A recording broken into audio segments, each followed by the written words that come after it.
Itu bisa berdasarkan fakta. Mungkin fakta itu benar, tapi belum tentu fakta itu tepat. Gue mau mengajak teman-teman juga ikut berpikir di sini. Apa sih sebenarnya data dan fakta yang dimiliki oleh para pencetus teori-teori konspirasi itu?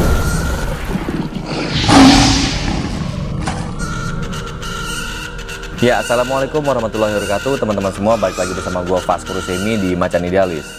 Hari ini gue ingin menanggapi apa yang gue posting di beberapa sosial media gue, baik itu Instagram dan Twitter pribadi gue @vasco_rusemi, mengenai hal yang disampaikan oleh Billy Jerings. Billy Jerings, menurut saya apa yang Anda sampaikan sudah sangat kelewat batas, bahwa Anda menyamakan suatu agama disamakan dengan suatu konspirasi. Anda di situ menyampaikan orang-orang yang percaya dengan agama adalah orang-orang yang percaya terhadap teori konspirasi, karena agama menurut Anda adalah sebuah teori konspirasi yang menurut Anda juga tidak berdasarkan fakta dan bukti secara sains yang jelas. Gue sangat kecewa dengan yang disampaikan oleh Billy Jerings. Di luar dari apa yang mau diperjuangkan oleh Billy Jerings, gue menghargai apa yang Anda perjuangkan dari sisi ini, tetapi sesungguhnya gue sangat tidak sepakat dalam hal Anda menyampaikan agama adalah teori konspirasi. Apakah Anda memahami apa yang dimaksud dengan teori konspirasi? Di sini kita sama-sama harus mempelajari lebih dalam apa yang dimaksud oleh teori konspirasi tersebut. Kalau memang Billy Jerings menganggap agama sebagai teori konspirasi, apakah Anda sudah mempelajari secara dalam apa itu agama? Apakah Anda pernah memeluk agama? Atau apakah agama Anda? Gue di sini ingin menyampaikan dari sisi teori agama yang gue percayai, yaitu agama Islam, yang dimana Indonesia adalah negara yang berlandaskan Pancasila. Sila pertamanya, jangan lupa, ketuhanan yang Maha Esa. Rakyat Indonesia pada dasarnya mempercayai Tuhan, mempercayai Allah. Pada saat Anda menyatakan bahwa agama adalah teori konspirasi, agama apa yang Anda pelajari? Agama yang tidak ada Tuhannya? Atau agama yang bertuhan? Atau jangan-jangan Anda tidak mempercayai Tuhan? Hal ini justru sangat menyakitkan perasaan gue sebagai orang-orang yang percaya terhadap Tuhan dan orang yang percaya terhadap agama. Bro Jerings, gue tidak berniat apapun di sini, tapi gue ingin mencoba membuka pandangan Anda secara lebih luas dan lebih mendalam mengenai apa yang disebut dengan teori konspirasi. Teori konspirasi sah-sah aja Anda bisa menganalisa sesuatu dengan sisi pandangan-pandangan yang kritis menurut Anda. Banyak sekali data-data dan sumber fakta yang mungkin belum jelas asal-usulnya dari mana itu, dan Anda bisa mempercayai itu. Gue tidak mau memperdebatkan mengenai hal yang Anda perjuangkan. Kita sama-sama ingin memperjuangkan bagaimana rakyat kecil bisa hidup dengan tenang, bagaimana rakyat kecil pun lebih diperhatikan oleh negara. Mungkin itu juga yang Anda perjuangkan. Di sini gue mau mengajak Billy Jerings untuk bisa lebih memperdalam apa itu maknanya konspirasi. Jadi gini Billy Jerings, konspirasi belum tentu benar, belum tentu salah. Dasar-dasar konspirasi yang disampaikan oleh banyak para pencetus-pencetus teori-teori konspirasi itu bisa berdasarkan fakta. Mungkin fakta itu benar, tapi belum tentu fakta itu tepat. Gue mau mengajak teman-teman juga ikut berpikir di sini. Apa sih sebenarnya data dan fakta yang dimiliki oleh para pencetus teori-teori konspirasi itu? Ini menarik banget. Jadi selama gue menjalani dunia politik ini, selama gue terjun langsung di dalam dunia politik praktis, sebelum gue menjalani dan akhirnya bisa menyimpulkan apa yang dimaksud itu dengan teori konspirasi, gue mungkin memiliki pemikiran yang sama dengan Anda, Billy Jerings. Dengan berbagai macam teori, pengembangan analisa, semua hal yang kritis menurut Anda, dan berdasarkan data-data yang Anda dengar, dan berdasarkan data-data yang Anda dapatkan. Tapi sesungguhnya dunia ini nggak terlalu serumit itu, Billy Jerings. Dunia ini tidak terlalu konspiratif itu. Kita bisa telaah lebih dalam, kita bisa telaah lebih dekat lagi. Biasanya orang-orang yang berteori konspirasi itu adalah orang-orang yang tidak memiliki data dan fakta yang tepat. Kenapa bisa gue bilang seperti itu? Gue memberikan satu analogi contoh simpel aja, misalnya gini.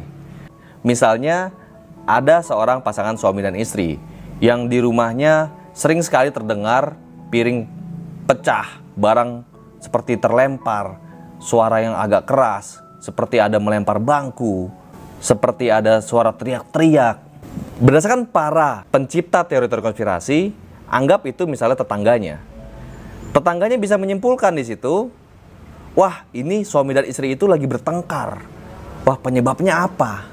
Penyebabnya jangan-jangan katanya kemarin itu saya lihat. Misalnya gitu ya. Ini gue coba mengajak Anda beranalogi secara simpel dan jelas.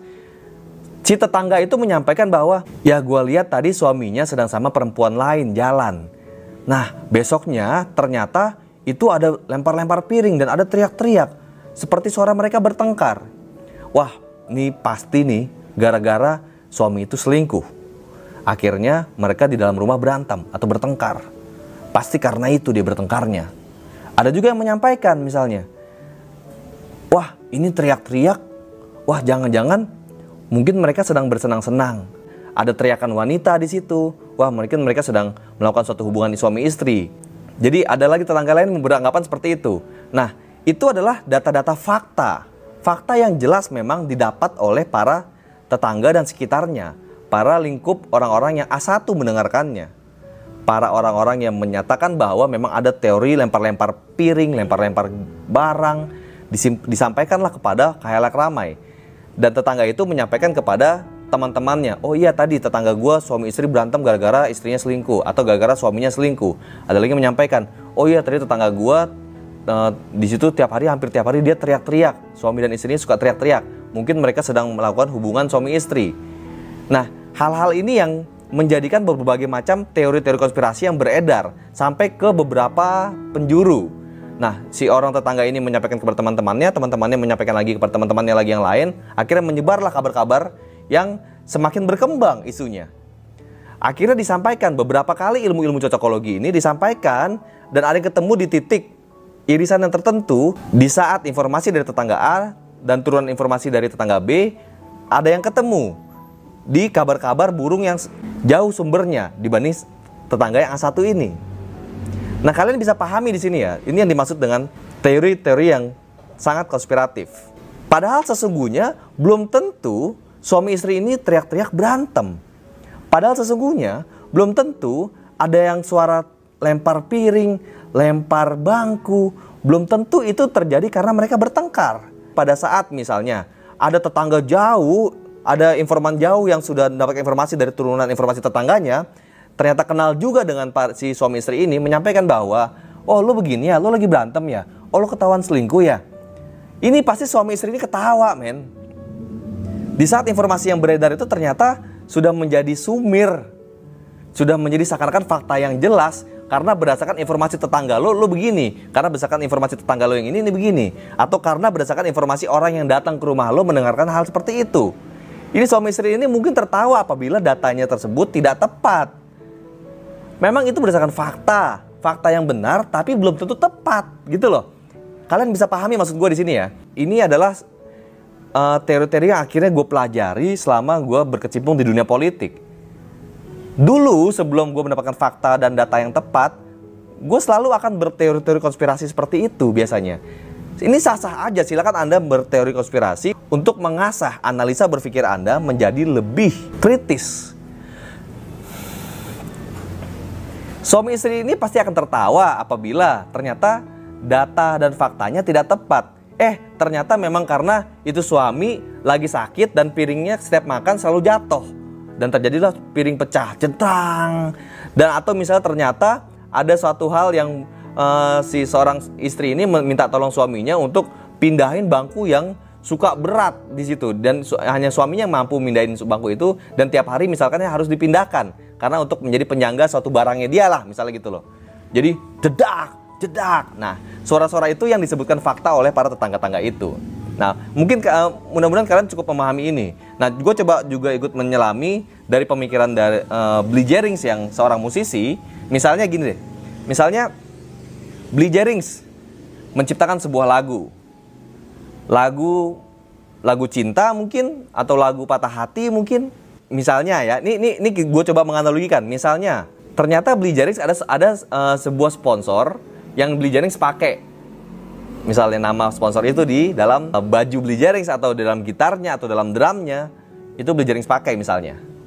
Orang-orang di luar Blee Jerings, pada saat Blee Jerings menyanyikan sebuah lagu itu, orang-orang bisa aja beranggapan, orang-orang bisa aja menyimpulkan suatu fakta. Wah, Blee Jerings itu misalnya sponsornya adalah X misalnya gitu. wah ini gara-gara sponsor X ini, Billy Jennings nih membuat lagu itu sebenarnya. Itu bukan karena lagu cinta. Padahal ternyata sebenarnya sesungguhnya Billy Jennings menyampaikan sebuah lagu, menciptakan dan mengarang sebuah lagu karena memang perasaan dan hatinya yang Billy Jennings buat gitu loh. Ini berbagai macam teori konspirasi yang bisa tercapai. Oh, itu kan lagu tercipta misalnya cuma karena ada sponsor. Oh, sebenarnya sesungguhnya nggak seperti itu juga. Memang karena Billy Jennings lagi ingin menciptakan lagu yang menyurahkan semua isi hati Billy Jennings. Nah, mudah-mudahan teman-teman juga ikut memahami apa makna dan arti dari teori konspirasi yang beredar gitu loh. Karena selama gue menjalani dan terjun langsung di dunia politik praktis ini, banyak hal-hal yang beredar misalnya di kejadian-kejadian penting yang ada di negara ini, terlalu banyak beredar teori-teori konspirasi tentang kejadian tertentu misalnya. Padahal sebenarnya sesungguhnya karena gue yang menjalani sebenarnya nggak gitu-gitu banget. Dan akhirnya gue ketawa sendiri pada saat gue mendapat informasi di sosial media gue, bang lu ternyata ada yang seperti ini begini ya, oh ternyata ada begini ya, oh katanya ini begini.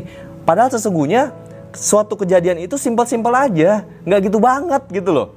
Bro Jennings juga sampaikan bahwa media-media mainstream di Indonesia itu sudah dikendalikan oleh kekuatan politik global, oleh elit global. Man, come on man, nggak segitunya banget juga gitu loh. Oke, kita sepakat apabila memang media-media mainstream ini ada pemilik-pemiliknya yang mempunyai kepentingan-kepentingan tertentu. Bisa jadi media-media mainstream yang mempunyai pemilik itu bisa jadi mereka mengarahkan berita atau mengarahkan informasi ke arah yang mereka inginkan sesuai kepentingannya. Tetapi ini nggak segitunya banget juga. Ini seakan-akan ada kepentingan elit global. Men, di sini gue mau coba berpikir lebih tenang dan lebih simpel aja. Sebenarnya nggak segitunya banget juga kok. Apalagi mengenai corona. Kita bisa berdiskusi lebih panjang mengenai corona ini. Gue pribadi pun termasuk orang yang tidak setuju dengan adanya lockdown. Karena menurut gue, yang namanya lockdown itu juga belum tentu bisa menuntaskan apa yang disebut dengan corona dan COVID-19 ini. Kenapa? Karena anggap begini misalnya. Anggap kita di lockdown, negara kita di lockdown. Dan semuanya setuju di lockdown dan semuanya nyaman di lockdown, tidak ada pertarungan politik di situ, tidak ada pembantahan di situ, semua rakyat semua disuplai oleh pemerintah kebutuhan-kebutuhan pokoknya sampai ke hewan ternaknya, semua disuplai oleh pemerintah dan tidak ada yang marah di situ. Intinya nyaman lah mereka, misalnya rakyat ini dibuat nyaman untuk lockdown. Oke, tertutuplah semua Indonesia. Anggap dalam waktu sebulan semua virus ini mati. Anggap juga tidak ada sama sekali semua yang masuk ke Indonesia dari luar negeri. Jadi betul-betul tertutup negara kita dibuatnya, betul-betul lockdown di rumah. Semuanya diantarkan barang kita, kebutuhan pokok kita semua diantarkan, disiapkan oleh pemerintah semuanya. Anggap gitu ya. Nah, dalam waktu sebulan clear semua nih. Tuntas semua. Indonesia bebas dari COVID-19, misalnya begitu ya. Tetapi kita nggak bisa juga lepas dari yang namanya pergaulan dengan dunia asing. Kita pasti membuka lagi pintu itu dengan cara kita buka lagi semua. Orang bisa datang lagi ke sini, mungkin investasi pun juga bisa datang ke sini dengan berbagai macam cara. Kita juga nggak bisa lepas negara kita ini dengan pergaulan-pergaulan di dunia global. Apakah kita bisa jamin semua yang masuk lewat bandara ataupun pelabuhan ini semuanya bebas dari COVID-19 lagi? Nggak juga gitu kan. Kita belum tentu juga bisa jamin.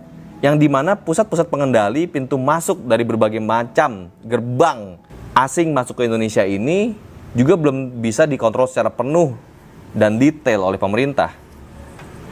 Bisa jadi orang bisa masuk dari berbagai macam cara. Anggaplah bandara dan pelabuhan betul-betul sudah diketatkan, tidak ada yang bisa masuk COVID-19 lagi ke sini. Tapi orang bisa juga masuk dari tempat lain. Gue salah satu orang yang juga kurang sepakat dengan teori-teori lockdown itu. Ini diskusinya jadi lebih panjang kalau misalnya gue membahas mengenai teori-teori dan solusi gue mengenai kritik gue terhadap pemerintah, mengenai apa yang harus dilaksanakan oleh pemerintah, apa yang harus dilakukan oleh pemerintah. Ini hanya sisi kritis gue yang mencoba untuk solutif kepada pemerintah. Tapi Billy Jennings, gue berharap Anda juga bisa berpikir lebih realistis di sini. Billy Jennings, kalau Anda menyampaikan bahwa agama itu konspirasi dan Anda mempercayai teori konspirasi, pertanyaannya adalah agama apa dan Tuhan apa yang Anda percayai? Jadi kalau Anda menyatakan bahwa orang-orang yang percaya agama tidak mempercayai konspirasi itu menggunakan standar ganda, Apakah Anda juga bisa disebut dengan standar ganda? Di saat Anda mengkonspirasikan, menganggap agama itu sebagai suatu hal yang konspiratif, tetapi Anda tidak mempercayai agama, atau Anda tidak mempercayai Tuhan, apakah itu juga termasuk standar ganda? Sebagai rakyat Indonesia yang memeluk agama, sebagai rakyat Indonesia yang percaya akan agama dan Tuhan, gue agak tersinggung dengan apa yang Billy sampaikan. Jadi, apakah bisa gue simpulkan di sini kalau Anda juga menganggap Pancasila itu adalah konspirasi? Karena di Pancasila pertama ada dasar yang menyebutkan bahwa negara Indonesia berdasarkan ketuhanan yang Maha Esa. Apakah itu konspirasi juga? Ini pernyataan serius yang harus Billy Jennings jelaskan lebih dalam. Jangan sampai memperkecoh dan memperumit rakyat kita yang memang sedang kelaparan, rakyat kita memang sedang susah. Jangan sampai Billy Jennings membuat suatu analogi-analogi yang terlalu konspiratif, membuat rakyat kita makin pusing jadinya, rakyat kita makin stres jadinya, dan akhirnya menjadi tertekan gitu loh. Yang harus difikirkan di sini adalah what the next? Apa selanjutnya?